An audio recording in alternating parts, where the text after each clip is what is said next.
So I'm going to show you how to make these adorable dishcloth bunnies. So you're going to want to open up your dishcloth and start rolling from one corner until you meet the next.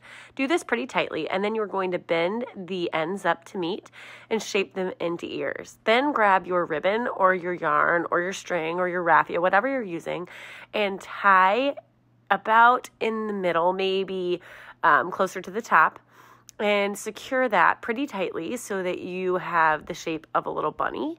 So you have ears poking up at the top, and then you're going to want to grab a little tag and punch a hole in the corner and just use that yarn to tie it right on. And it's a really simple project. It's super cute and it makes a perfect gift for spring. I hope you enjoyed this.